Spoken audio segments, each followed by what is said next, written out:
The roller coaster of an NFL season is moving right along, and it promises to be a month full of tricks, treats, and of course, touchdowns. And DraftKings Sportsbook, an official sports betting partner of the NFL, is the number one place to bet touchdowns. Running it in from the 1 or an 80-yard bomb. We don't care how they score touchdowns. We want to bet on them. DraftKings heard us and is delivering. Ready to place your first bet? Try betting on something simple like a player to score a touchdown. Go to the DraftKings Sportsbook app and make your pick.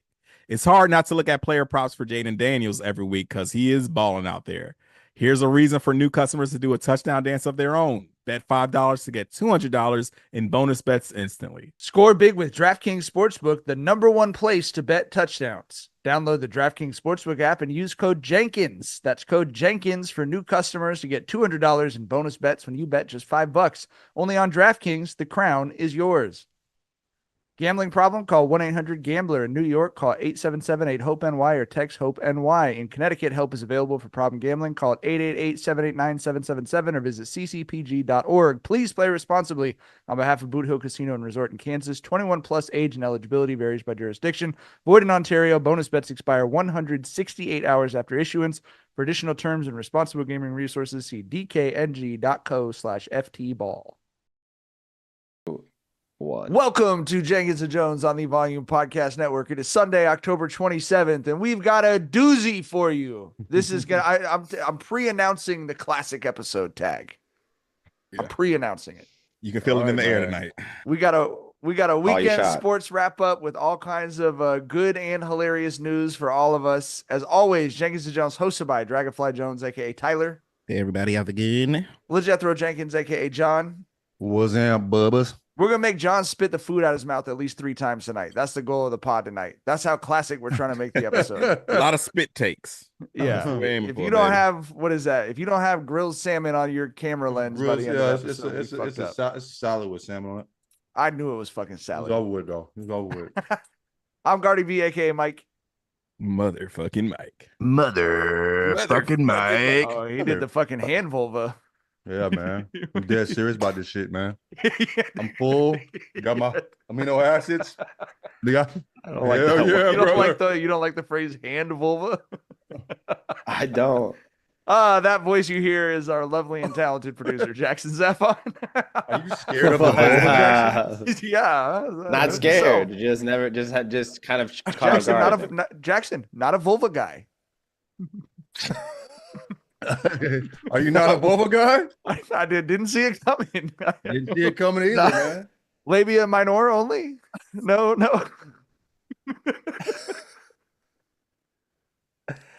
I think it was just the way you said it. All right. Well, how was he supposed to say it? He wasn't supposed to use the phrase hand vulvas. Well, what else would you describe this as?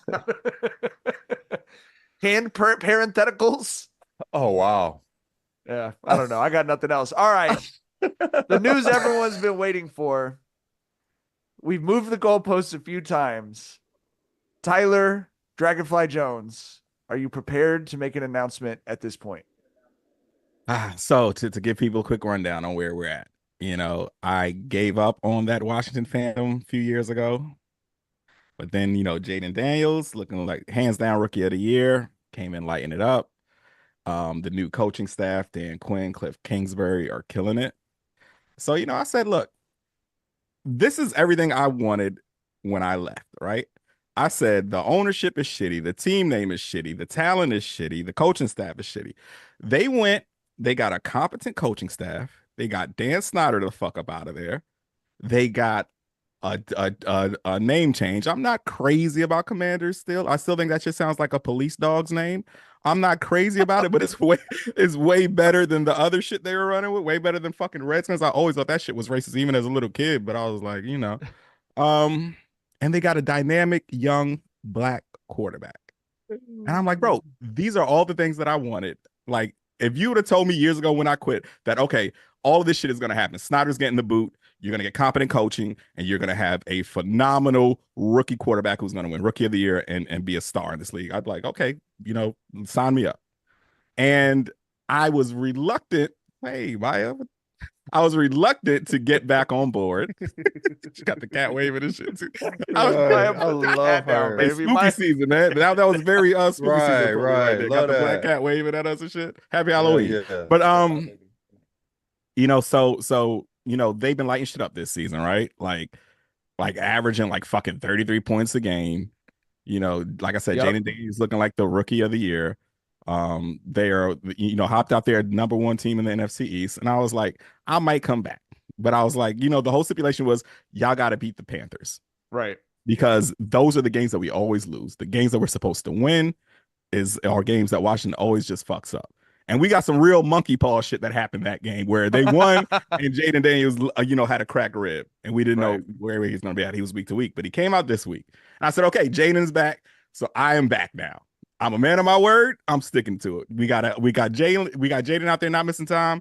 That was my agreement. If they beat the Panthers, I'm on board. They beat the Panthers, and Jayden started this week.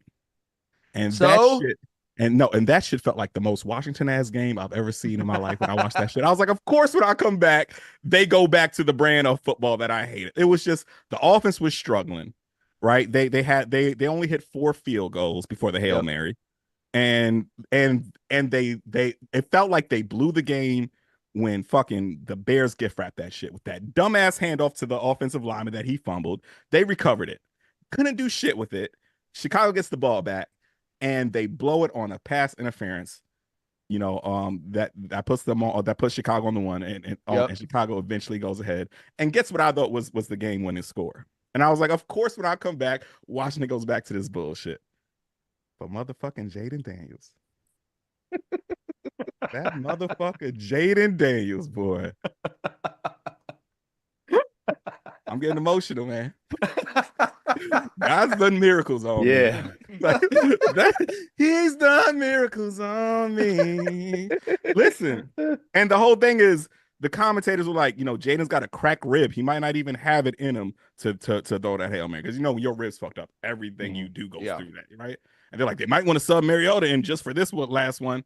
And Jayden threw that motherfucker. And I was like, okay, it got to the end zone. That's all I was asking for it, right? You don't expect Hail Marys to be bullets. You just want your guys to have a chance.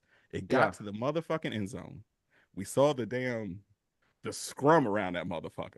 And I saw that bitch get tipped up. And I was like, no. Like,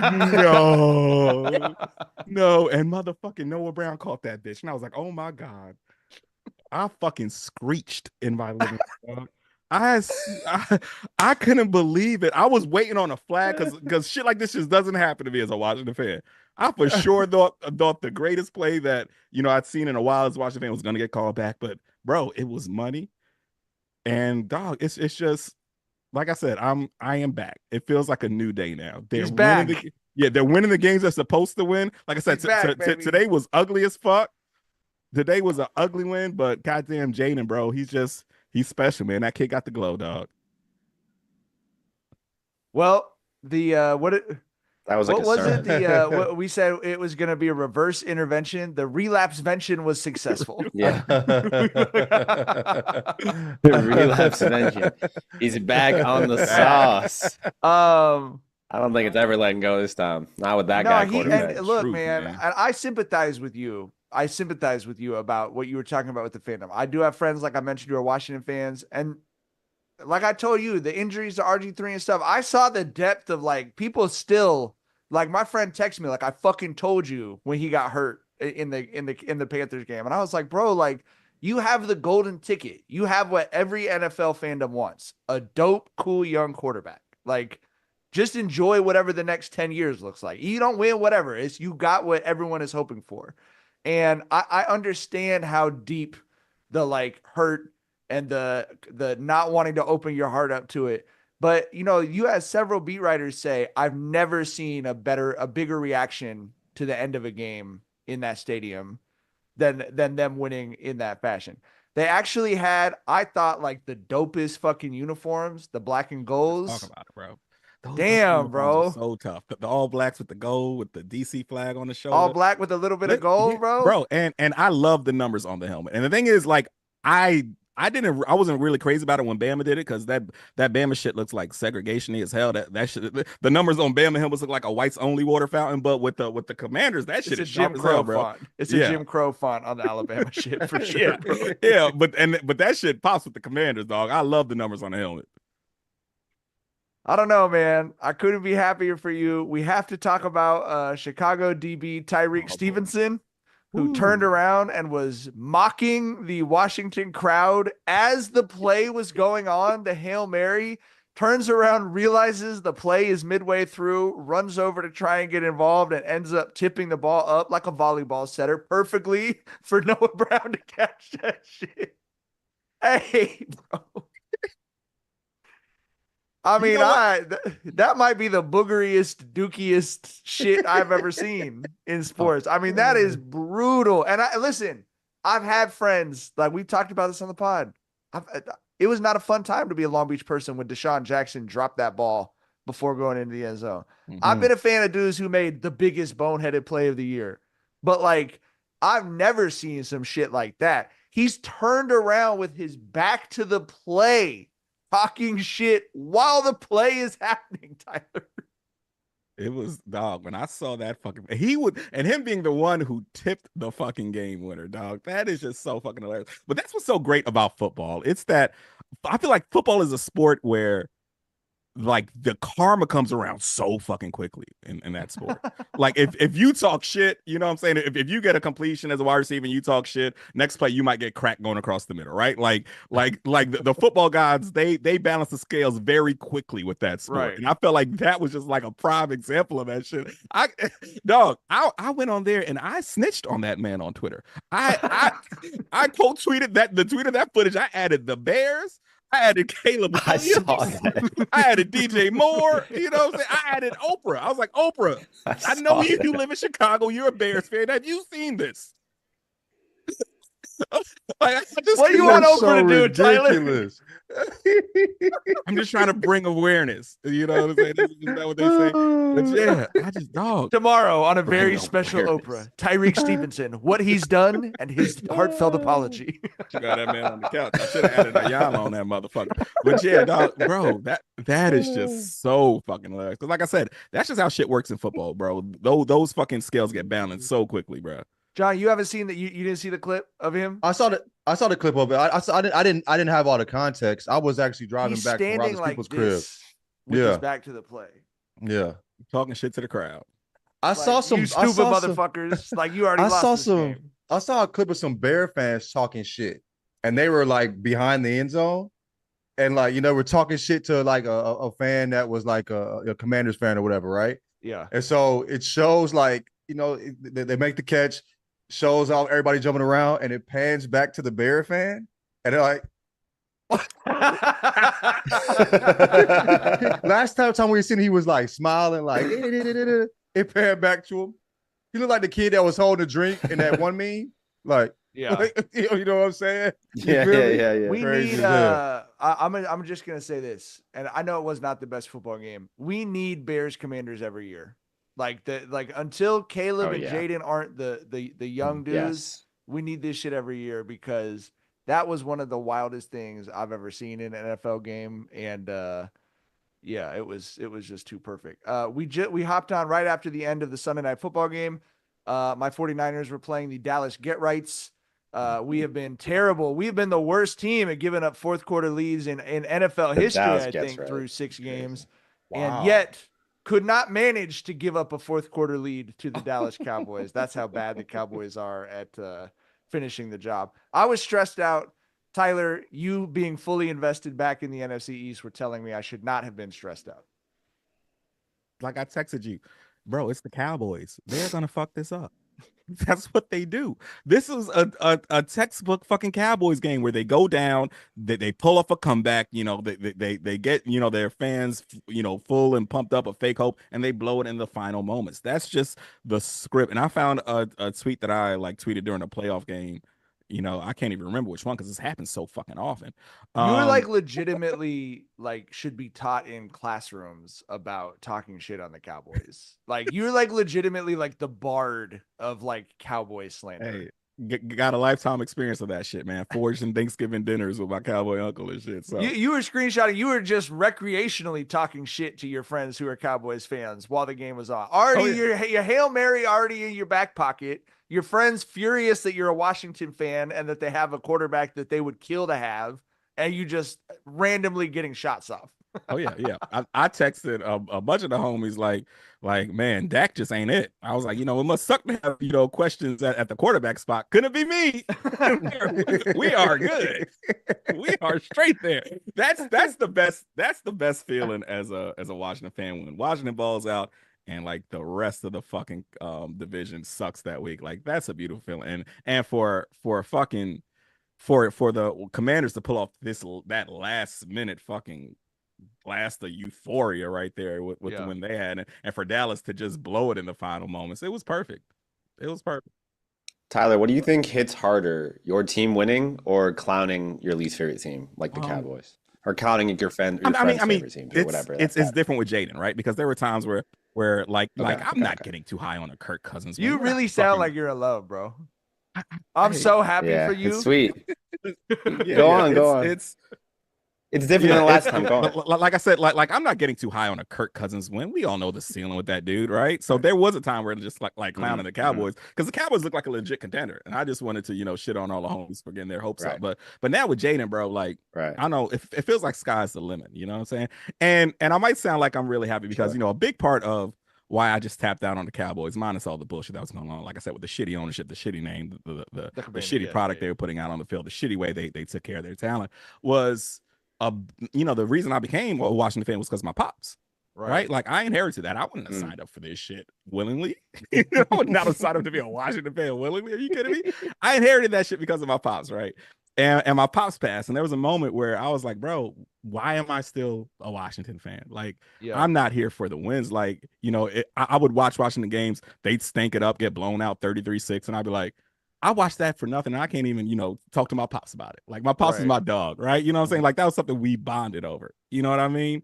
Win or lose, like whether they were good or not, that was what the experience. Y'all would talk after the games, right? After every game, right? Every Sunday after every Sunday we talked after the 4:00 games before the Sunday night finals game, a Sunday night football game. That was our tradition. And it was like, when my pops died, I was like, why am I still here? Not even on some, I finally get to not be a fan. It was like, dog, I miss my dog. You know what I'm saying? And I'm not here for the wins with this fucking 4-12 squad. You know what I mean? So it was like, why am I putting myself through torture and just being reminded how much I miss my pops? But now that I'm watching it with Jayden just being the shining star that he is, it's like I watch it thinking, my pops would have loved this dude. You know what I mean? And it makes me feel really good. It brings a good feeling, thinking that when I watch it. That was beautiful, bro. And that's what we talked about this when the A's are leaving Oakland shit. Like that's what this shit is really about. My white Tyler, my other friend Tyler, he's a lifelong Yankees fan because of his dad. His dad passed away when he was in high school, right around. He's best friends with my brother when they were growing up, and it was our dads passed like right around the same time. Lifelong Yankees fan. He went to Dodger Stadium for game 2 of the World Series. And that's what he told me, like he was just thinking about, was like, for him, it was just being able to be present and thinking about, like, his dad never got to see Aaron Judge. And he was just able to think about how much fun he and his dad, like in his heart, they're having right now. Not just like, what would it be like, but they're really he's thinking about that. Like, my dad told me about all these legends, DiMaggio and all these guys. And I'm telling him about, this superhero who's playing for our team now and shit like that. Like, that's what this shit is, bro. Like, realistically, I understand that they're squeezing every last dollar out of everyone and making you pay $18 for a beer and shit. But they're doing that because there is legitimate shit at the bedrock of why we care about these teams. You know what I mean? So you put that beautifully, bro. Yeah, man. That was beautiful. And I hate to... that was a beautiful answer. And part of the reason I originally asked that question, not to briefly step away from how sweet that was, is because I think it is really fun, in addition to that kind of enjoyment of sports, to clown your friends about their favorite teams. And I'm wondering, Mike, if you saw what Nick Bosa did after the game tonight. Sunday Night Football, they're interviewing the stars of the game, George Kittle, Brock Purdy. On the field or some shit. He comes in from the background wearing a white Make America Great Again hat, steps right in the middle of frame, right next to Brock Purdy, points at the hat 3 times, and then runs off. That sounds like the most articulate thing Nick Bosa has ever said. Points at hat 3 times and runs away. That's like, hey, that's like his fucking college thesis right there, Nick Bosa, bro. He's gonna get an honorary strung a couple words PhD together, a couple from thoughts Dipshit together. University for that, bro.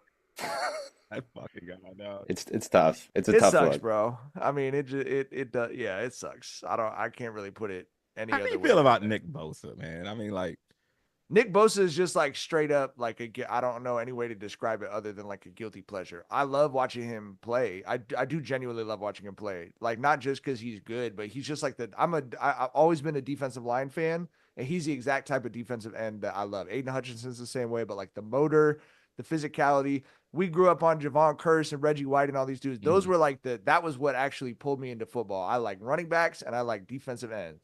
So for the Niners to have a player like that, I love it. But I literally just like when the clock hits 0-0-0, it's like I put him in the toy box, like where my Ninja Turtles used to be. Like you don't exist to me in my head until like you know what I mean? Like you're not here anymore until the next game starts. Cause 2.5 hours on that's Sundays. it. So yeah, that sucks, bro. That's nasty, dog. That is nasty. All right, should we talk a little baseball? Hey, we had a decent portion of the group chat watching some baseball this weekend. Yeah. I was pretty Jackson was locked in. John watched some of the games. I watched game one. I watched game two. I watched the Okay, you watched game one? I caught part of game one, very little of game one. Caught a lot of game two. You caught the end of game one though. That's the end of game one was like let me tell you this too, because you know the tickets were going for like $1,000. I was working that night, so I was on the sideline of a football game. It just so happened that it was halftime, and then there was an injury stoppage, so we were able to sit down and watch the game on my friend's phone. So Vinny and I are going crazy on the sideline. Then the whole stadium erupts when people heard. Like it was awesome. But I was clowning my friends. I had like 4 friends who went. I was like $1,000 for a game, bro. Like, damn, you lost touch with the roots a little bit. And after the game, you're like, I don't know that there was a number that you could have paid that would have been too much money for what that game ended up being. Oh, the first ever walk-off grand slam in World Series history. Down 2 outs on top of that, bro. Like 2 outs, bases loaded, bottom of the 10th, bro. It's insane. And Joe first pitch swinging. Fucking and the dude Freddie Freeman who did that is like the Mr. like Mike Trout, like Mr. Milquetoast baseball, like doesn't want to be famous. That's why people talk about him as like he's the best guy ever, but people wouldn't recognize him. I've never seen him pimp a home run before. He put that bat up in the air like the Statue of Liberty, bro. Bro, that was crazy. Did you see him? There's a video of Merrill and his homies. Did you see that shit? Yes, bro. I texted Merrill after that game. And I didn't see it. Why did he throw it there? You know what I mean? But why did he throw it there? I saw someone on your page call that shit a McGriddle over the place. That my homie MVP. My homie MVP threw that McGriddle right down the middle, nigga. Bro, he turned on that shit, bro. Immediately off the bat, you knew what time it was, dog. Yeah. You feel me? He didn't even pretend like he was gonna run. Like, you know what I mean? And it was such a crazy lead up to the moment too, because you get Shohei up, which was like a feat. You need to get 1 runner on in the inning to get Shohei in at bat. Have to do it. You do it. He goes first pitch out. Yeah, first pitch. Foul out too, which is like nasty. Foul out. It just took all completely deflating. Energy instantly gone. And then I couldn't believe that they walked Mookie, and then it was what a crazy this is the sequence. pressure of the Dodgers lineup. Mookie this year, they walked Shohei to get to Mookie. That happened twice this year. 2 of the only 4 times in his entire career that someone has been walked to get to him. Freddie Freeman hadn't had someone walk to get to him. Those dudes are both MVPs. Freddie Freeman had never had someone walked to get to him. It was literally the first time, and like he just stepped up like, you wanted to pitch to me? Bro. Got something for that ass, nigga. Me? You feel me? Crazy, G. Crazy. It was I don't go to a lot of like sports bars to watch baseball games anymore because like why would I? But I happened to be in one for the end of that. It was a completely full Dodgers bar. It was insane. I know that shit was lit. It was crazy. Game 2 was intense though, too, though. You know what I'm saying? Like, they was had funny the bases loaded. Dude, I was talking to Rod, like I was Tight watching the at the end. game and like baby girl was going down, and I was like, yo, it's only 3 outs left. You know what I'm saying? Like, well, it's been what it's been like. And she's like, we already got 3 up, 3 basketball on down, and golf, and now it's- you want to watch fucking Yeah, baseball? yeah, Like, right. Baby girl gotta get to sleep. Nigga, I'm trying to chill. You hear me? What you mean? It's time let's kick it. You feel me? Like, let me watch this game. And then it got hella intense at the top of the night. You feel what I'm saying? But like, It was bro, tight. I just being a closer. You Like- said, you like, said this. I tweeted it, but I'm like, being a Heaviest nuts of closer. any position in Heaviest sports. nuts of any position in sports. Like, I mean, like somebody said, like, dude, you just chewing gum for 9 innings. All of a sudden, it's like you get a call. We need you in. Bases loaded. We need 1 fucking out. It's the World Series. You feel Right. me? I just like he threw 1 pitch out. You feel me? But like, could you imagine running to that mound? You know what I'm saying? You warm up for what? You throw what? 10 pitches?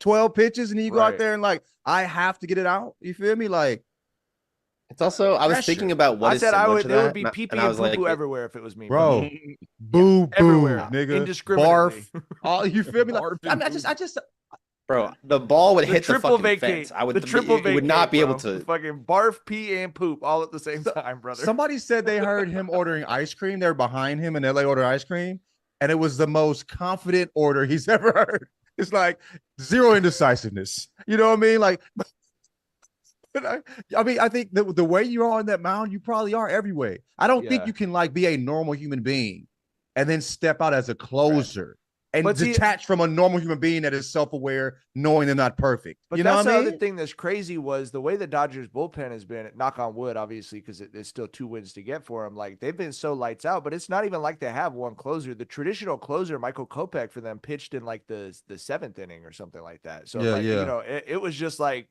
like you said, they call themselves the bullpen dogs. Like, whenever one of them goes in, they all start barking. Like That's it's become nasty. it's become a tight friend group, like in the bullpen and all this shit. And in Dodger Stadium, They start barking when somebody leaves the they start bullpen banging to on head the to the fucking mound. fence and barking and shit. Yeah. Bro, and Blake Trinan is the most closer ass looking dude. I mean, I know he like ended up getting to walking it out, get the base. Hey, but Blake Trinan, another Nick Bosa in my he in my- showed in my life, by the emotion. way. Oh, is he really? And also Yamamoto, like he Oh. showed emotion what 1 time. While Yeah. like he Yeah, struck big- out. big I think guy, he yeah. struck him out twice, but he struck out Judge, and he smiled, Oh yeah, Yeah. that and was that's sick. all basically we saw. But like, Yeah. dude, and that I have Judge is so good, right? He's struggling in the Yeah. playoffs, right? We're hitting under 200, whatever, bro. But like, he threw a fucking like we talked about a McGriddle. I'm talking about the fastball didn't move a fucking inch. It was a Right. fastball the whole way, Yeah. right down the middle, and Judge is just staring at it the whole time. Yeah. I'm like, it's over with now. He's He has guessing. no idea what the fuck is happening at the plate. You know what I'm saying? Like that is your pitch, and you just sit there and like, with the strike already. Like It almost felt like he threw it to take his confidence. You know it's what I like mean? Because he didn't right- throw anything else like that the whole game, and it was almost like bitch, like right down the middle, bitch ass nigga, and then threw another joint that had him fanning at something. You know what I'm Yeah. saying? Way out the zone because he Yeah. was just pressing. But Jesus, that We was, it was, were, it was- I felt bad yeah, that- watching Judge. You know what I'm saying? Yeah. At bat, bro. He just seemed clueless. I did not. He's gonna hit a 700-foot home run at some point. You think at this home he's series, gonna and feel it's more gonna be comfortable tough. in Like, front of yeah. you know what I'm saying? Yeah, okay, Yeah, okay. yeah. And I then mean, and the way imagine I so, but- don't like the 2-3-2 as the home team, like like that. It's tough. Yeah, Because you got there up 2, they win 1. We got a bullpen game 4. Now it's 2-2. Now they're trying to go up 3-2 at home. Like it's pressure, yeah, nigga. it's, And then you going back and you have to win. Like, Yeah, but he's going Yeah. home for 3 days. Like I think he'll get right, and he's gonna fucking terrify us. But I wanted to bring up because Tyler was talking about his dad, the Freddie Freeman shit I was talking about with John. So Freddie Freeman, who had the walk-off grand slam in Game 1, lost his mom when he was like 10 or 11 years old to skin cancer. And he's like I said, he's a real tight-lipped dude. He does not want to be famous. He does not talk about that shit. It's not. He doesn't want a Sports Illustrated cover feature. Like he is just like. He did one interview about that's why he plays for Team Canada in the World Baseball Classic. He was born and raised in Southern California, but he plays for Team Canada because it helps him think of his mom. He wears arm sleeves for his mom because she has skin cancer, all this other stuff, but he doesn't like talk about it really at all. right after he hits the grand slam, obviously the team celebrates with him. He runs right over to his pops and just reaches out to his pops through the fence and everything. And he said after the game, and I thought this was so beautiful. He was like, "That was not my moment. That was my dad's moment." He was like, I have my swing because of my dad. My dad played batting. He threw batting practice to me every day. He still throws batting practice to me every day in the off season. And his dad has talked about like, his dad's not a baseball guy. He's like, his dad said, quote, "I just wanted him to make the high school team so he could ride the bus and have his, have some boys, like basically." Mm-hmm. And so his dad said it was just my excuse to hang out with him after his wife passed away, that it was like, this was just what we were doing together. He wasn't like, "I'm going to make the perfect left-handed first baseman," or so, you know what I mean? Like, I just thought that was so pure that that's what he was thinking about as he crossed home plate. And he said in the World Series press conference, he's like, "My dad's been through a lot of stuff in his life, and I wanted that moment to be about him." Like, that's crazy. I'm gonna start barfing on myself right now. Bro. When you sent that shit to me, like I was fighting so much emotion, my head hurt. Right. You know what I mean? Like I think I just said, I was like, I'm just gonna play with my daughter right now. You know what I mean? Like, you know what I'm saying? Like, you feel me? I'm gonna play with in the tub. But like, gee, like I couldn't. He talks about him and his dad doing BP, and they still do BP in the off season. Yeah. Like, how wholesome is that? That's and you beautiful, cross. And bro. how beautiful is it that he gets the opportunity to give that to his father too? Right. Like, you know what I'm saying? Like, that's we all what he want to was do. thinking about. That's what he's thinking. Like, yeah, I mean, come on, G. Just beautiful, beautiful, beautiful shit, man. Yeah. Couldn't imagine. Couldn't even imagine. World Series, the first to do something that's never been done before. You know what I mean? Right in front of your pops. World Series game. Yeah. Come on, man. Shall we talk a little baskety hoops? Before we move off of baseball, the chat has a question they've been having fun with. Please tell me it's not about Blake Trinan's politics. It's not. If you were a closer, what would your walkout song be? That's a great song. There was some people in this chat saying "Meet the Grams." There was some saying the Undertaker would be hard. Theme. Yeah by Beyonce, which I think is a good one. Could be no Beyonce shit. Let me see. I don't know what the fuck I'll play. I probably will play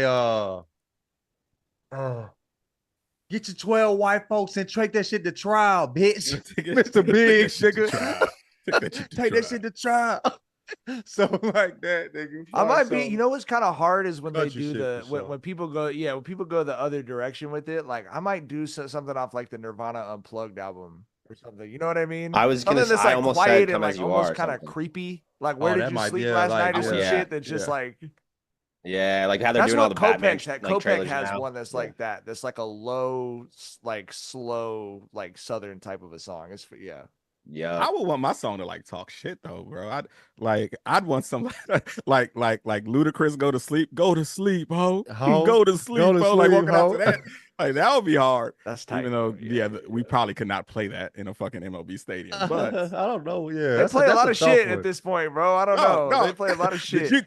Did you that clip you sent us, Mike, of Ice Cube performing? Yeah, I really got a kick out of how he PG'd up so many of those lyrics. Yeah. Oh my god. That turning into baseball and shit. Yeah. Bro said, "I got a beat from Kim." That bro said, "I got a beat from Kim, and she can hang all night." I was like, yeah. I said, "Got to PG up for the kids, I suppose." Yeah. All right. The Lakers are good. Is this unrealistic are we? Was that kind of shade? Was that is this shade, gonna be? Jackson? Is this going to be the earliest in the season where we're starting to believe the lie on the Lakers 3 games deep? It's the first time they've been 3-0 since the last Kobe and Powell championship, which is insane. Oh, here we go. Wow, here we go. That's just a fact. 3-0. That's but also like you know what I mean. But that's what I'm saying though. Like, and in fairness to the Lakers, the NBA always is going to put them up against like the defending champ. Like they're always going to give them marquee games at the start of the season. But they gave them marquee games at the start of the season, and they look pretty fucking good after 3 games. Yeah. What I was telling y'all too is that they look so undumb. Like we've watched, and also I was talking to the barbershop. I was like, yo, nigga, I'm happy not to see stupid Bron playing on a basketball team that looks stupid.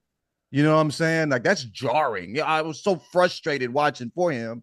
You know what I mean? But they're they're so disciplined. You know what I'm saying? And the poise they have, and when we talk about the poise they had in the first game when when the Wolves were making a run, and it was like, we got this. Like it wasn't the whole panic where they're barfing all over themselves, tripping over their fucking feet, weird shit happening. It was like, they play smart basketball. You know what I'm saying? I love seeing that. I love seeing that. You know what I mean? So, and we said, was JJ the guy? Nigga. I don't know about his might. If you have these dudes this early looking this disciplined, like what you know what I'm saying? Like that's the thing. The thing that I'm just trying to pump the brakes on is the fact that it feels Jackson, so mute stark. Jackson's mic, please. No. We're not pumping the between brakes. Darvin Ham to this. Darvin Ham to this is a huge. Should be able to coach an AAU team. Exactly, like, right. Nigga, which is why it seems keep him away from the kids. It seems so bad. It seems so good right now. But I'm like, JJ might just be the man compared to that. He might be the guy compared to that. But is he the guy? I don't know. With 3 games. Intelligent basketball. You know what I'm saying? Yes, like absolutely. And that's all you can, like, to have a good team play up to their ability, or have a team play to their ability is all you can ask. They look like they have 2 of the top 8 or 9 guys in the league, which is what they've had this whole fucking time, and they have not looked like it in 4 years. And the way they're playing through AD, you know what I'm saying? They're not just like, hey, how good is AD? He looks so good. And it's like the way they're using him is how you should use AD. You know what I'm saying? Allow him to be mobile and all that. Like, dude, like it's different. It's not like we're just gonna feed AD. No, we're gonna put him in the places where he's most comfortable, where he can get buckets. You know what I'm saying? And look at it's Rui. Not just feed him and let him work. You know what I mean? Look at how he's unlocked Rui. I mean, it's every guy on the team. Clearly, he had a plan for them that is working, and it is, with all due respect, y'all see very different from what we've had the last couple of years. Nigga, Jules in the chat said Darvin Ham shouldn't even be allowed to play 2K. Facts. Nigga, I will whoop Darvin. Ronnie snatch that shit out of his hands, nigga. You feel me? I'm just imagining Ronnie 2K, get him out of here. Darvin Ham trying to coach a team, why not, like 15-year-old AAU team, and they're walking into the gym and the bouncer just steps in front of him like, whoa, partner. Let me look at this list of banned coaches. I'm sorry. John said you can't even coach the AAU team today. Listen, dog. When they asked them in that post game, when they went down 0-3 to the Nuggets, he was like, y'all down 0-3. No team's ever made a comeback from that. How do you keep hope instilled in your team? How do you keep your team focused? And that motherfucker said, the abundance of life. I said, oh, you got to go. I said, it's time for you to get the boot. Fuck like that eat, pray, love ass, weird ass shit. Get the fuck out. We need competitors, nigga. Take it back to Tuscany.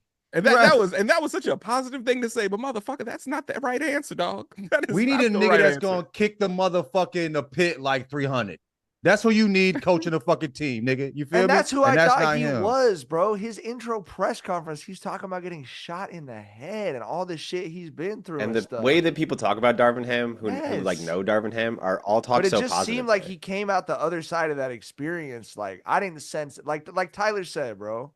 Like I want to hear him say they should be afraid of us. Like, you know what I mean? Like, we're down 3-0. We're desperate as fuck. Yes. The fuck. The abundance of life. Saying?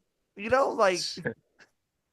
Yeah. We're not locked in the room with them. They're locked in the room with us. Like, you know what I'm saying? Say some shit like that. Dog. Hey, it's like, hey, you'll appreciate this. My homie Glenn, who I think he's a Jenkins and Jones listener, by the way. I've sent y'all info about Glenn. He's a black scout with the Mets. He's probably the only like cool baseball scout in America.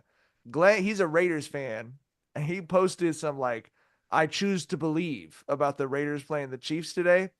And then there was 4 hours of nothing from when the game happened on his IG stories. And the next thing was a Bible verse. And I was like, bro, was the Raiders that bad today, bro?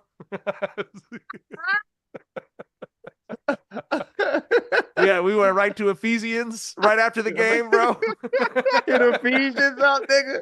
He didn't even hit the Proverbs, nigga. He hit the album cuts, nigga. Yeah, Tyler, Braun is he the second player ever to play in his 22nd season? And he is doing things. He's always done things that we've never seen anyone else do. But it's becoming comical at this point that I believe the previous career high was 17 points for a player in his 22nd season, and Braun is routinely getting that in a half at this point. He had Looks as good as he's looked. He had a 16-point fourth quarter, dog. Quarter, on perfect yeah. shooting. On perfect shooting. Had what, 16, 6, and 5 that just in that quarter? Like, how do you put into words like what we've been trying to put into words for people for 22 seasons at this point? Like I said, bro, he's just flat out the best basketball player ever. He is flat out the best person to ever pick up a basketball and play basketball. Like, we can discuss, MJ. I think MJ has the greatest legacy. I think I'm not arguing anyone who says MJ is the GOAT. Of course, I want to argue that. But bro, like I feel like if when we talk basketball and we're talking Braun, where he ranks in greatness, and you bring MJ up, you're gonna bring up the accolades, and I'm just talking about flat out playing basketball. He is the best ever, bro. He's turning 40 next month. He was the best player in the Olympics a few months ago. He had a 16-point fourth quarter yesterday on perfect shooting, 16, 6, and 5 in a quarter. Bro, he is just flat out the best basketball player we've ever seen. He's the best basketball mind we've ever seen. I don't think we've ever seen a combination of, physical attributes and fucking ridiculous basketball IQ like we've seen with him. He's built like fucking Karl Malone and can run the point. Like, we've never seen anything like this dude. And for him to be so durable and still be, a fucking top 5 guy in year 22, like, never seen anything like him. He's the best to ever play basketball, in my opinion, bro. Did you see the clip of him talking to Rui? Yes. Yeah, swing that motherfucker. Describe that for people who haven't seen it. Well, I mean, I think you describe it. He said Rui had just forced a contested like mid-range shot.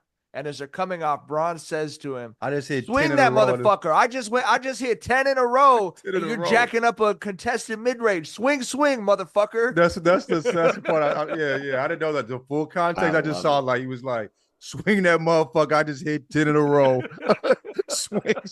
But I get that, bro. I get that shit. You know what I'm saying? Like, dog, I'm Braun. But anyway. Yeah, he's talking like that. Go ahead. You said what? I was just going to say, I think early in the season, we see a level of accountability that I'm happy to see. You saw D'Lo do some bullshit last night, and JJ took him right out. He's not going to have like this. I think this is the thing. You can play bad with JJ. Like, you can have a bad game, right? You can't be stupid. I'm not going to let you be out there and do dumb shit.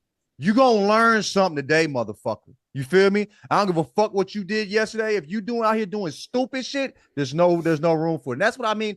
That's the accountability that's necessary. Like, you can have bad games. You know what I'm saying? Players have bad games. Like, not everybody's great, like, AD and, and Braun. You feel me? But like, nigga, you know what I'm saying? You just can't be a fucking idiot with the ball in your hands, nigga. Okay? There's no excuse for that. You've been playing the game too fucking long, and I don't think he's gonna go for that shit. And I love that. Pull that goofy ass nigga when he doing goofy ass shit. Get the goofy off the fucking court if you're gonna be a fucking goofy. Yeah. All right? The fuck? We tired of seeing that goofy shit. This ain't the year for it. I like that shit. Good for JJ, man. Mike was reluctant to be a Joe Mazzulla fan. Yeah. As a Lakers fan, doesn't want to be a fan of the Celtics head coach. I'm friendly with JJ, but I found myself fighting to be a believer in him as an actual NBA head coach. He's not been a coach before. I'm drinking the Kool-Aid. I saw he gave a little I saw one clip from his post-game speech about how it was like so felt very like positive and like building trust with the whole team. It was all about building trust. He was like, those kind of wins build trust. We're down. He's like, Jax specifically calling out role players. Jax, you played a great game. And he's like, it's not going to be you every night though. We all need to remember that. It's not going to be you every night. That's a basketball dude, man. But Jax, you played a great game. I was like, damn, dude, that's this dude a basketball is sick. Like, dude. He's such a hooper. You see BD? You see BD's tweet? Yeah. When BD said he ran into him at the car wash, said that motherfucker was watching tape. Ooh, you a grinder. Yeah, what the fuck was old boy doing? You know what I'm saying? We was a car wash, nigga. You feel me, though? Smelling the roses? Fucking smell the roses, nigga. It's in season, bitch. Smell the roses in all season, motherfucker. You know what I'm saying? God damn, bitch. The abundance of life, bitch. Ain't no flawless life, motherfucker. That's what the fuck we need. God damn, goofy. Bro's at the car wash reading Field and Stream. Motherfucker don't even fish probably. But that's a pretty fish, nigga. Rainbow trout. I see why rainbow trout. What's that? I heard of them. I didn't know they was real though.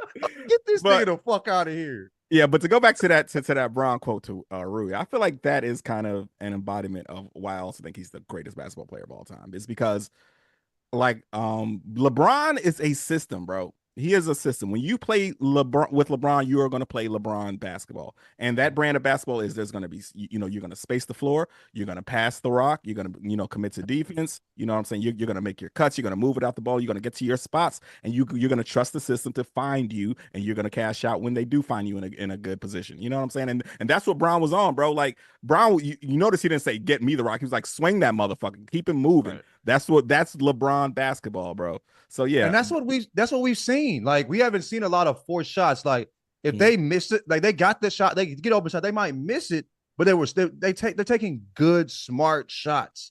They're playing good, smart basketball. So I mean, he's speaking to what they've been doing this season for sure. You know what I mean? So I was not get away the same thing, not to be like too much of a Lakers glazer or whatever. Right, let's glaze, nigga. The way that he has, what you mean? The way that he has AD, AD hasn't been a good shooter since the bubble, right? He has not just statistically not been a good shooter since the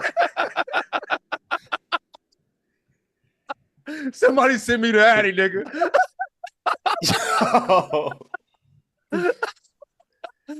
Yo. Didn't think the first one would be white, but nigga, fuck it. That pink dick. Come on, man. All right, like you were saying, Jackson. I'm tripping. Yo. That's the first time Tyler's ever tried to get us back on track, bro. That's how wild John was. Tyler said, back to Jackson. Yo. I was going to say that the fact that he has AD taking a lot of threes, even though, I mean, AD is shooting it pretty well. He's probably not going to shoot it this well all season. But taking a lot of threes, like build in with that when they're in, proper system, gives you the confidence to be able to take a game sealing three in your third game of the season. Like, if you had told me any point of last 2 seasons that AD is attempting a three in the last 40 seconds of a game, I'm like, that was a bad possession then. And that was a bad possession because that's not easy. I that's disagree not how with you. It's supposed to go.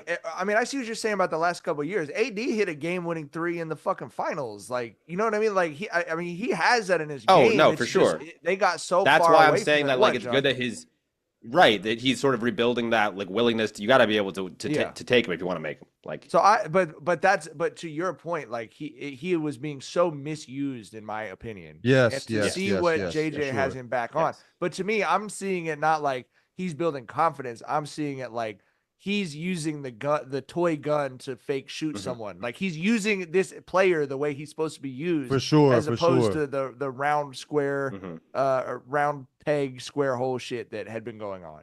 I don't even know if he had I think it was just like, get him the ball.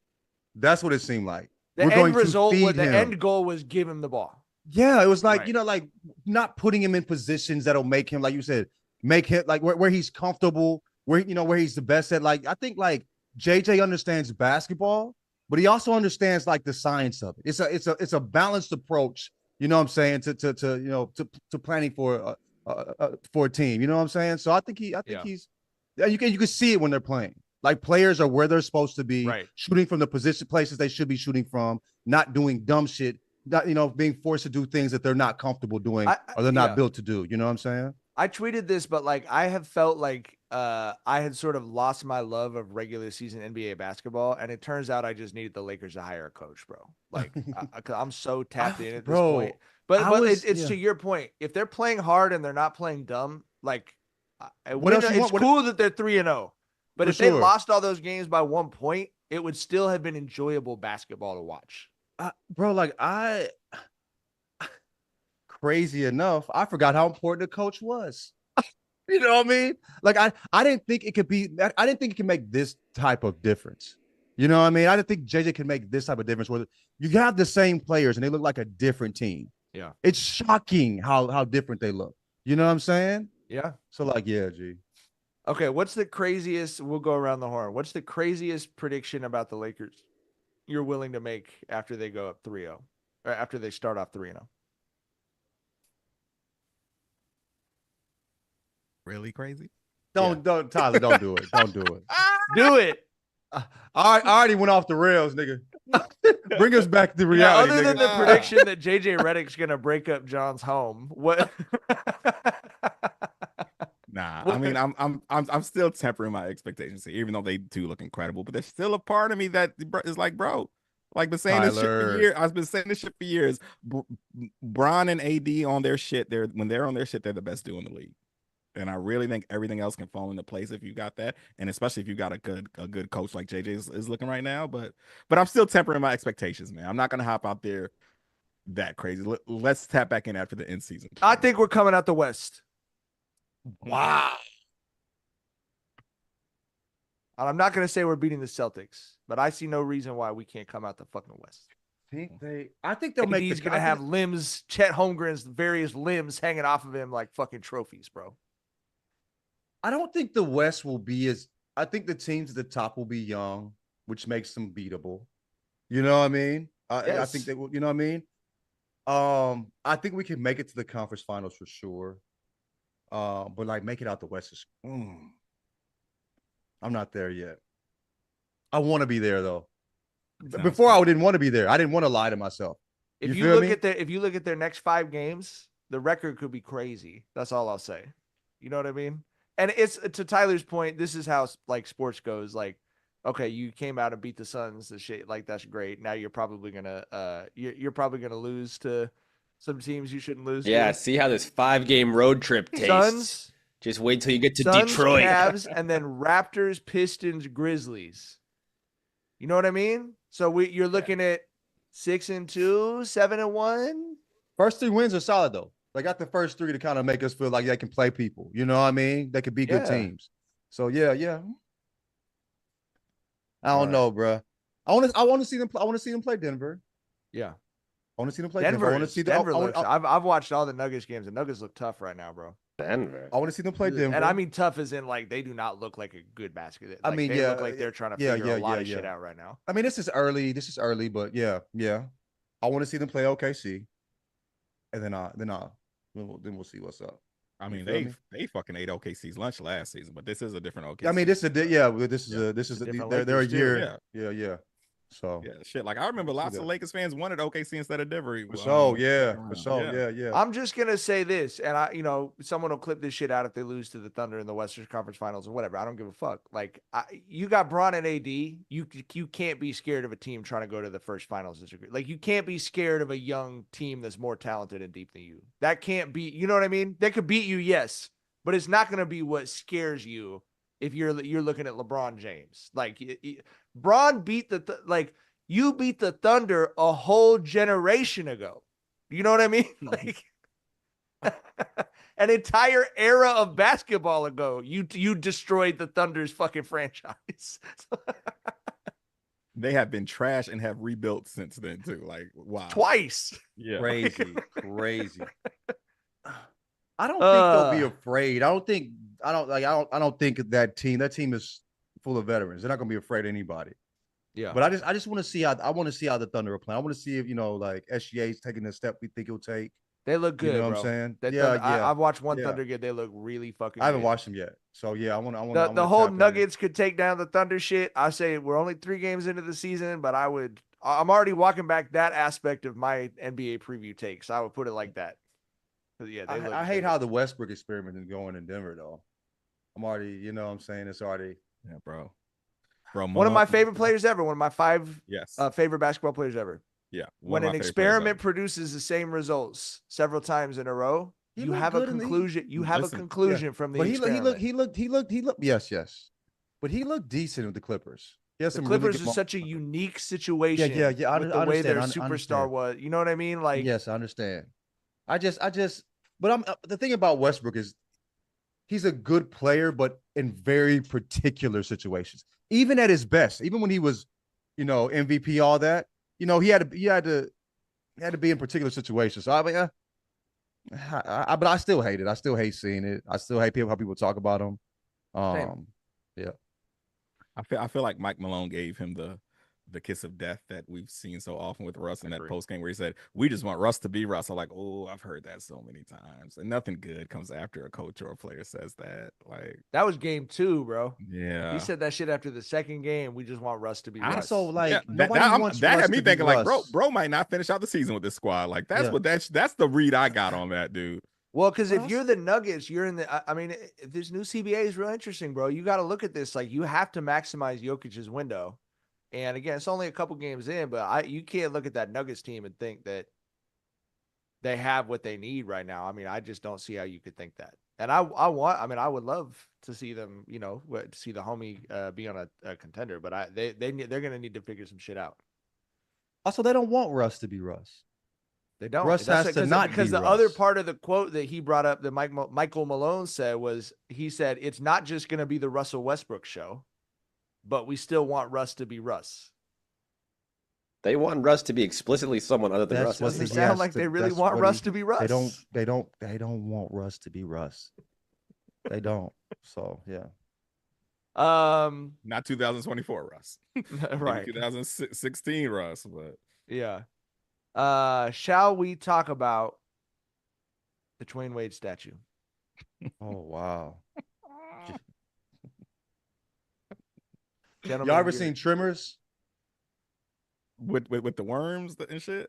The alien worm, big ass worm? Yeah. That is the first thing I thought when I saw them big old jowls first impression they put on that nigga, bro.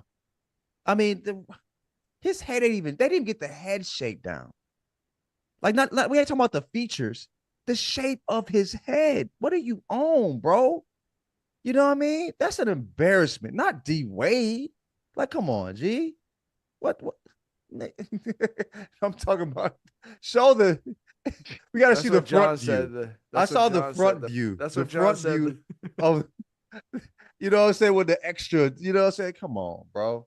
Just nigga. Ain't it? It ain't it, dog. I just don't know how a statue advances that far in the process without someone saying, "Yo, this doesn't look like the motherfucker. What are you doing?" Let's like how does it get to this stage where it gets unveiled in public and everyone is laughing at you? I will never understand that part. Like I said, that motherfucker looked like the dude who went viral at Whataburger, the So I Ain't Fresh dude. It looks like that motherfucker. That is not D Wade, dog. That motherfucker looks like 2004 Juvenile, like that motherfucking rodeo era Juvenile. Yeah. Like, dog, I just do not know how they get that far. And D Wade deserves so much better, so much better. Like there's certain guys in our lifetime that we've seen where you like, yo, this person meant so much to this franchise. It's like MJ with the Bulls, Kobe with the Lakers, Timmy with the Spurs, like Steph with the Warriors. D Wade is on that tier with how much he means to Miami. People will go pay people will make a trip. Like, people will make a pilgrimage to that statue to put flowers in front of it and shit, bro. Right. They did my dog dirty, man. I mean, also like who that doesn't even look. Who the fuck does that look like though? Like, who the fuck is that nigga? It looks more like me than it looks like D Wade, bro. I'm just like head shape wise. It looks more like my head shape than it looks like D Wade's head shape.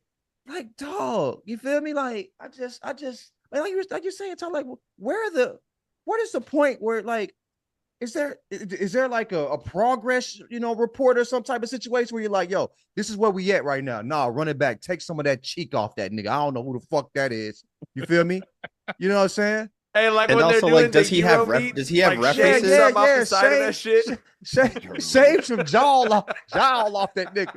You feel me? They got the nigga looking like a pork shoulder in the face, nigga. Get some of that extra fat off that nigga neck, nigga. You feel me? He don't even look like he like a football player. He don't look like a basketball player, nigga. Yeah, that shit crazy, dog. Like, dog, fuck that shit, bro. I think that's just they got the money. Take it down and start over, nigga. Like, you can't do that face. Do you have to keep that?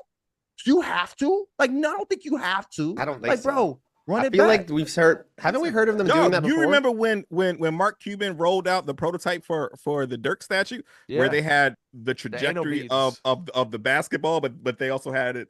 They had it, the basketball's length, of course, because you can't just have fucking steel basketballs floating without having. And motherfuckers like, bro, those are anal beads. Everyone's saying that, commented. And you know what? You know what happened when they unveiled the Dirk statue? The anal beads were gone. He was just holding the basketball. They did not show the shot trajectory.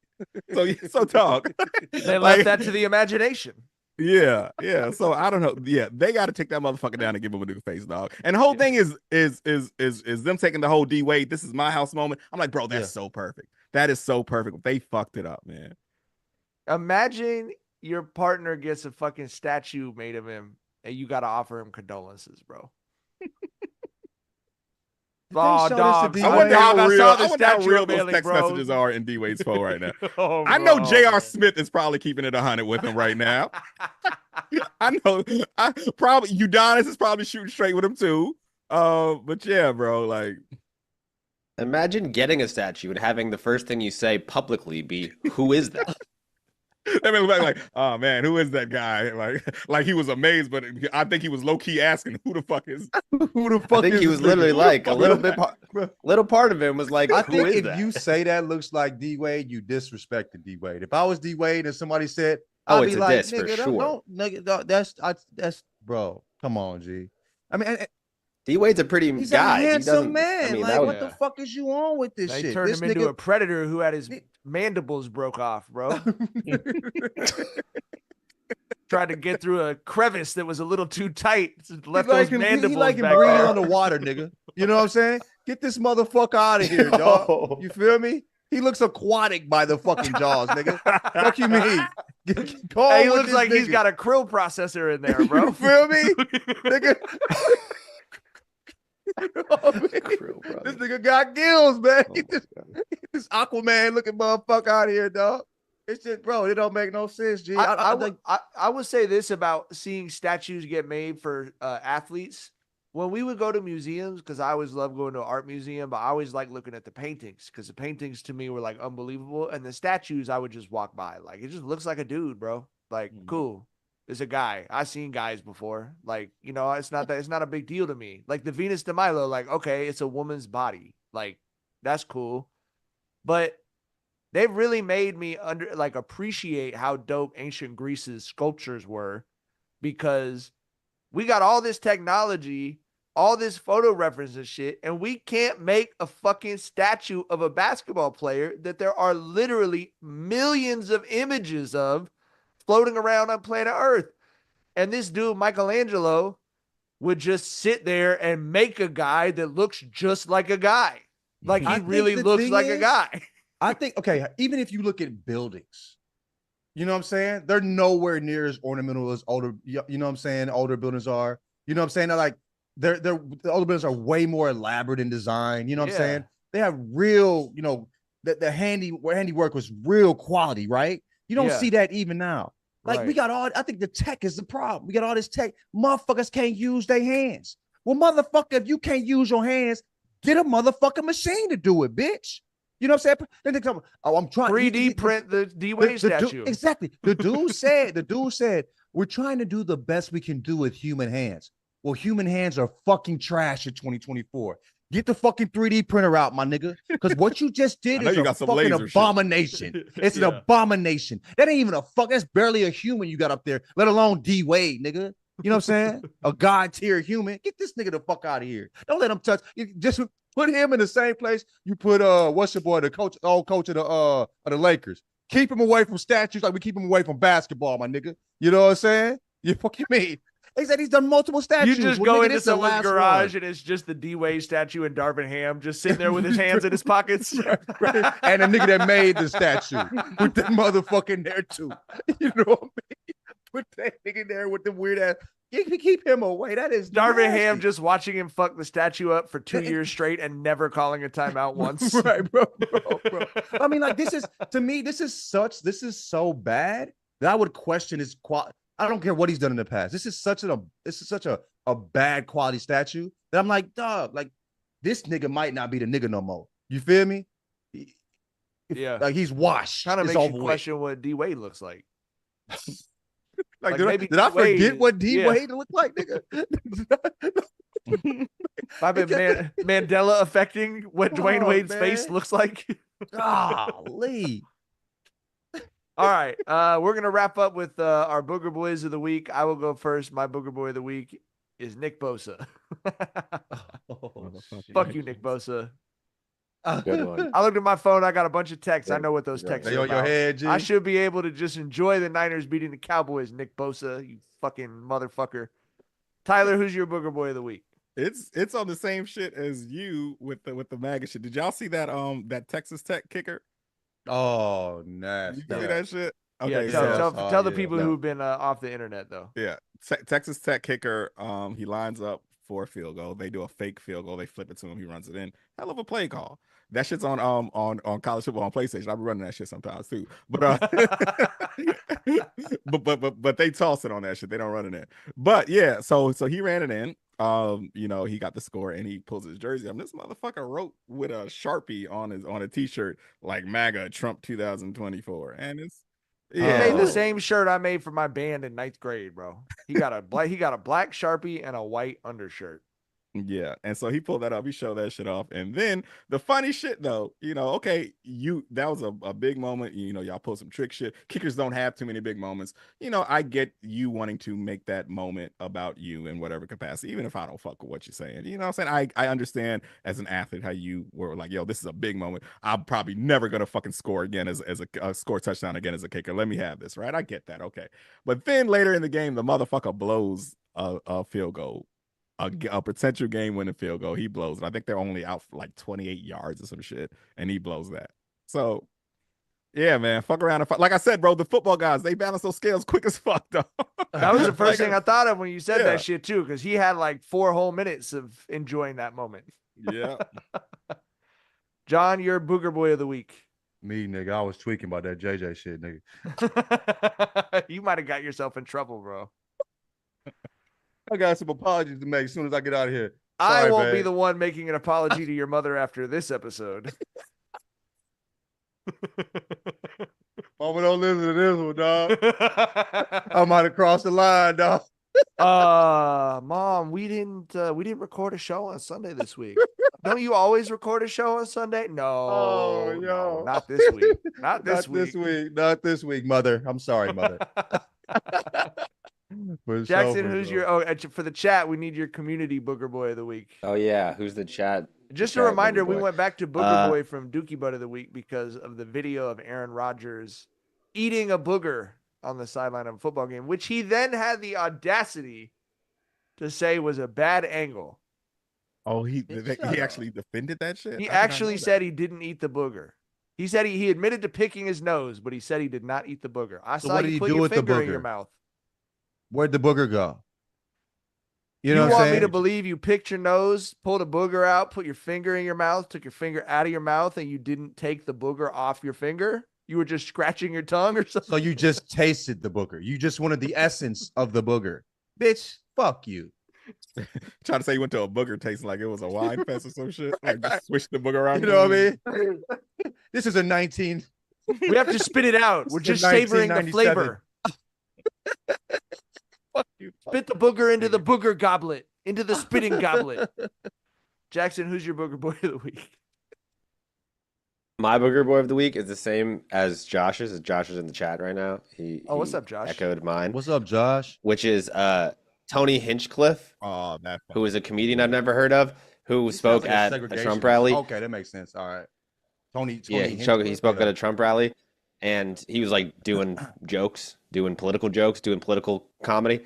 And among many of the things, he said a lot of weird, messed up, bad jokes. And one of them that was particularly bad is he called Puerto Rico a U.S. territory where the people who live there are U.S. citizens, a, quote, floating pile of garbage. Yeah, it was the quote unquote joke was, there's a whole island floating around there made out of garbage. Have you heard about it? It's called Puerto Rico. And it's like people on his head, and he's pulling the whole bullshit.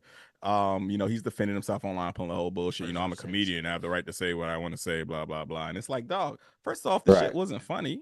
Did they laugh? That's exactly every comedian is like, if it's funny, rally, bro. If it's funny, you can get away with most of the stuff. Racists didn't even laugh at the racist joke. Like, that's how bad it was. It was so bad that Donald Trump apologized for it. They said his views don't represent the views of the Trump campaign. He made them act like human beings, bro. Have you ever heard the Trump campaign say such and such horrible thing does not represent our horrible views? Oh my gosh. That's just, they just had AB speaking. You know what I'm saying? They ain't apologize for him, and they apologize for this weird ass nigga. That's crazy. Someone tweeted that it was like there was a lot of racist shit said about black people too, but apparently that's not news to the media. It's just like, oh yeah, of course they're racist against black people. I haven't seen it, but someone said he made a black people watermelon joke, and bro, like that's the whole thing. Like motherfuckers fight for the right to say jokes from fucking 1909. Like where's the new material? Where's the originality here, bro? Like you are some fucking bashing of free speech and intellectualism because you're making a watermelon joke about black people in 2024. Like, right. And that was he was doing crowd work in the middle of a MAGA rally. He was doing crowd work. That's where that joke came from. He was like talking about some guy who had a pumpkin on his head or something, and was like, who's that guy out in the crowd? He's black. He's actually my buddy. We were just hanging out and we were carving watermelon. It's like, what? Like, what is he even talking about? Fuck is this nigga? He's a clown. He's a fucking clown. Somebody need to beat his He's ass. a clown. He's the Booger Boy of the week. And look, and it's just he's just a prime example of that whole discussion that we have so often about Tony Hinchcliffe, about the discussion we have so often about comedy, where just right-wing grifters think that all you got to do is just say some offensive shit and you can lean on the free speech. This is what comedy is about: offending people. Comedy's about making motherfuckers laugh. Like like bro, if you can find the humor in just about any situation and you can make people laugh, like, have at it. But just to do corny shit like Puerto Rico's an island of floating garbage, black people eat watermelon. Yeah, he looks like a motherfucking Tony Rifflin. This number 2 pencil looking motherfucker. like this eraser head ass nigga. Bulbous ass head, bitch. Fuck you. Yeah. I hate this nigga, dog. Like Ponderosa. Look at this shit. like I said, if you can find the funny in like eat the bones of chicken.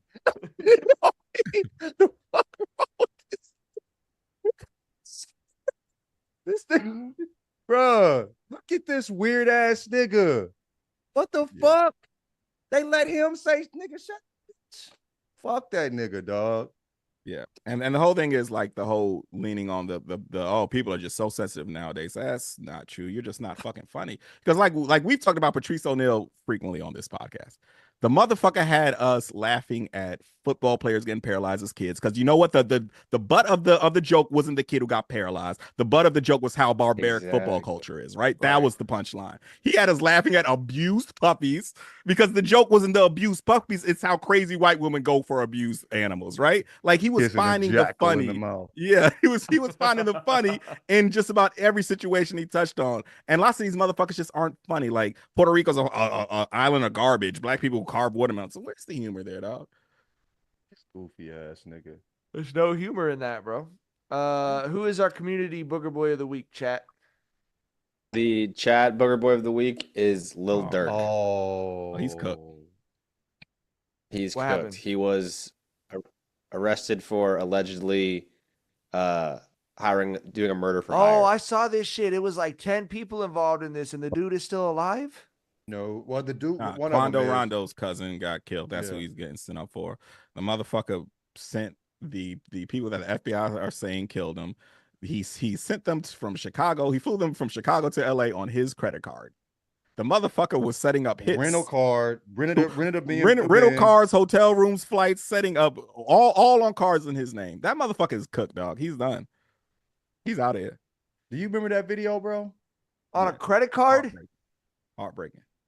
And he wanted the points. And the wild shit is like I'm not a Dirk fan. I don't tap in with all his music. The wild shit is, did you see the clip they posted where after that Dirk made a song where he said raps some shit like the ops talking slick, then we run up on him, they screaming no, like Quando Rondo did there, like yeah, he's done, dog. Yeah, that's a good Booger Boy of the week from the chat. The chat and Josh could both do a little bit better at making Booger Boys of the week that don't make everyone sad, though. You fucking that shit's just sad as fuck, bro. It's not. What you think? The Tony Hinchcliffe shit made you sad? Yeah, well, just like no, but Josh does that sometimes. Josh knows he does that sometimes. Where he'll do a Booger Boy of the week. And that nigga looks like a Halloween mask, bro. What the fuck? What's in this nigga? That's tough, dude. That is tough. He's in there. He's giving himself the faux hawk too. He's in there with gel on his fingers doing this. You know, that's a tough one. Got the pre-glow up Garrett look. All right. That's all the time we got. We will be back with more episodes this week. We don't have the schedule set yet, but I would assume that Thursday morning we will have our Love is Blind reunion recap, which I'm very excited for. Yeah. Very excited. Oh, yeah. It's going to be the fireworks Tyler's been waiting for. I'm so A lot excited. of people got some, you know what I'm saying, the questions to answer. You feel me? They dropped the fit pics from everyone from the reunion. Has there any, Rams just looking dumb as hell, as Tyler, usual. did Tyler actually show up? He's got a fit pic. Wild boy. How long he's Tyler there actually for, show we'll up? see. Everyone fucked your trust up with everyone Leo, expect to be there. They fucked your trust up with Leo. I Like, didn't know.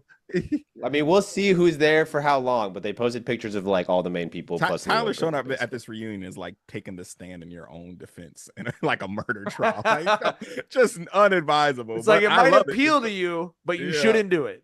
Yeah. Also, like A professional should stop you from doing that. I can't believe they got married. Damn. Like, what? Did y'all see Garrett's long hair? That's a glow up, right? He got the JTT, the Jonathan Taylor Thomas cut. You know, what Jar I mean? was not a San fan Diego of like a the long motherfucker. hair. You can just tell, dog. He's San Diego as hell right now. It's a little You ain't Gen Z, I fucking think, with for it? him. I think it but looked better than that it's- weird ass fucking butt. It looked better than it looked before. Whatever he had going on. Exactly. It's like a person of color wife effect. Exactly what it is. He's Yeah, probably that's using a seasonal. watch. He He's do a probably little using a season. washcloth. Doing now, little too. Lowrys on that nigga. You feel what I'm saying? Like, Yeah. shit. Scrubbing those legs probably too, bro. Yeah. He getting in between them toes now, nigga. He's in a washcloth. Washing under them knees now, brother. Showering You know what I'm after saying? swimming in a pool, fucking. All right, that's all the time we got. Oh, We'll be back shit. later this week. See y'all then. Bye. Bye.